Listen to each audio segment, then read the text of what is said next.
પ્રભુ ઈસુના જીવંત અને પવિત્ર ત્રિએક નામમાં વાલા ભાઈઓ અને બહેનો, આપ સર્વને લોગોસ બાઇબલ સ્ટડી તરફથી હું પ્રેમી સલામ પાઠવું છું. આજનો દિવસ 20મી એપ્રિલ 2024 અને શનિવારનો આ નવો દિવસ પ્રભુએ આપણા જીવનોમાં બતાવ્યો છે, તો આપણે પ્રભુનો ખૂબ આભાર માનીએ છીએ. જે પ્રોમિસ આજે જોવાના છીએ એ ગીતશાસ્ત્ર તેનો 25મો અધ્યાય અને 4th કલમ. ત્યાં દાઉદ લખે છે, હે યહોવા, તારો માર્ગ મને બતાવ, તારા રસ્તા વિશે મને શીખવ, કેમ કે તું મને તે પર ચલાવશે. ઈશ્વર પોતાના હાથે બનાવેલા માણસને પાપના બંધનમાંથી છોડાવીને પોતાના માર્ગમાં ચલાવશે એ પ્રોમિસ આપ્યું છે. દાઉદ પોતાના જીવનમાં જે માણસ પોતાનો માર્ગ પણ પસંદ કરે છે, ત્યારે અહીં આગળ પોતાનો માર્ગ મૂકીને હવે યહોવાના માર્ગમાં ચાલવાની ઈચ્છા છે.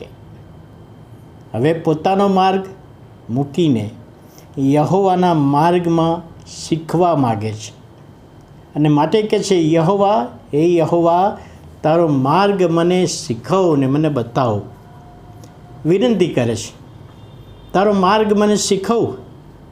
હવે ઈશ્વરનો માર્ગ જો શીખવો હોય, પ્રભુનો માર્ગ શીખવો હોય, તો પ્રભુના એક સેવક કહે છે કે 2 બાબતો આપણા જીવનમાં મુખ્ય હોવી જોઈએ, તો જ આપણે ઈશ્વરનો માર્ગ શીખી શકીએ છીએ અને સમજી શકીએ છીએ.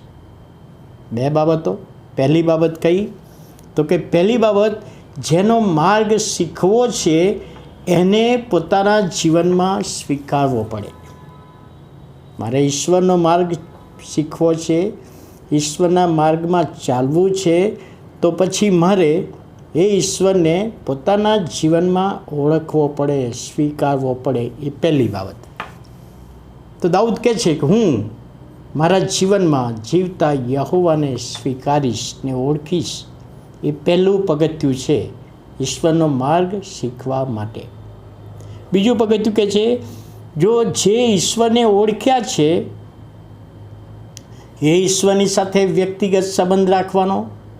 ગઈકાલે આપણે જોયું હતું કે ગીતશાસ્ત્ર 23માં દાઉદ રાજાએ ઈશ્વરની સાથે કેવો અંગત સંબંધ રાખ્યો, નિકટનો સંબંધ. એ કે છે રાખવો પડે અને એના માટે વચનો પ્રમાણે ચાલવું પડે.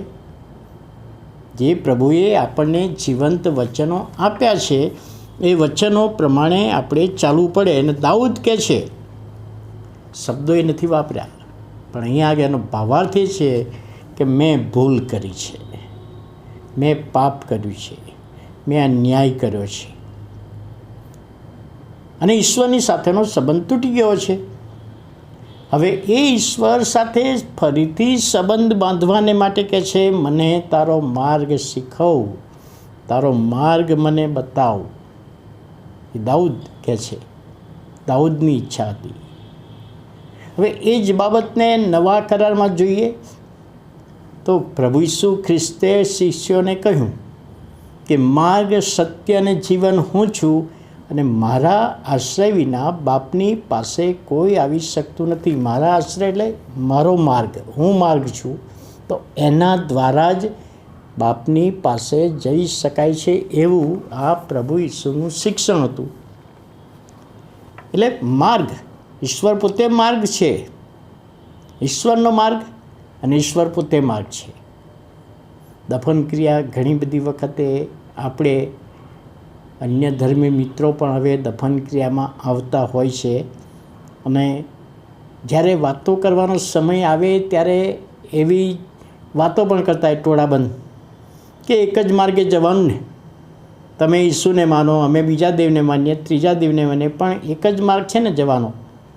અને આપણે આપણામાંના ઘણા બધા હાએ હા કરે, હા માર્ગ એક જ છે, પણ કયો માર્ગ છે કોઈને ખબર છે? આપણે એવા વખતે જે લોકો એક જ માર્ગની સ્પષ્ટતા કરતા હોય એમને આપણે કહેવું પડે કે કયો માર્ગ એક છે, તમે ને અમે કયા માર્ગે એક માર્ગ, તો ખબર નહીં હોય એમને. પણ તમે એને હું કહી શકીએ કે એક માર્ગ એ પ્રભુ ઈસુ ખ્રિસ્ત છે, પોતે જ છે. એના પર વિશ્વાસ કરો, એની અધીનતામાં આવો, એને સ્વીકારો, એ તારણહાર તરીકે સ્વીકારો, તો તમે એ સ્વર્ગમાં પ્રવેશ કરવાના છીએ. અને એટલા માટે અહીંયા દાઉદ કહે છે, હે યહોવા, તારો માર્ગ મને શીખવ, તારા રસ્તા વિશે મને શીખવ, કેમ કે તું મને ચલાવશે. હવે ઈશ્વરના માર્ગમાં ચાલવાને માટે માણસ પોતે એકલો અસમર્થ છે, પણ ઈશ્વર એમાં સામર્થ્ય આપે છે. ઈશ્વર પ્રભુ પોતે સામર્થ્ય આપે છે ને એ બાબત આજના પ્રોમિસમાં આપણે સમજી શકીએ છીએ, જાણી શકીએ છીએ. ત્યારે આજના દિવસને માટે પ્રભુનો બહુ આભાર માનીએ છીએ, પ્રભુના નામને ધન્યવાદ આપીએ છીએ કે ઈશ્વરનો માર્ગ અને ઈશ્વરનો માર્ગ એ પ્રભુ આપણને બતાવે છે. ત્યારે દાઉદની માફક તમે ને હું પણ પ્રભુને કહી શકીએ કે પ્રભુ, તમારો માર્ગ અમને બતાવો, તમારા રસ્તા વિશે અમને શિક્ષણ આપો, અને તમે એ રસ્તા પર મને ચલાવવાના છો. ત્યારે આ પ્રોમિસ પ્રભુ આપણા બધાના માટે બહુ આશીર્વાદિત કરે, એ જ આપણે પ્રભુને પ્રાર્થના કરીએ છીએ. આવો આપણે પ્રાર્થના કરીએ. વાલા પ્રભુ, અમે આભાર માનીએ છીએ, તમારા નામને ધન્યવાદ આપીએ છીએ. આજના નવા દિવસની ભેટને માટે તમારા માર્ગમાં ચાલવાની દાઉદની ઈચ્છા તમે પરિપૂર્ણ કરો છો. અને આજે અમે પણ તમે જ માર્ગ છો, તમે જ સત્ય છો, તમે જ જીવન છો. તમારા પર અમારો વિશ્વાસ વધે એ વિનંતી અને પ્રાર્થના ઈસુ પ્રભુના નામે સાંભળો અને માન્ય કરો. આમેન.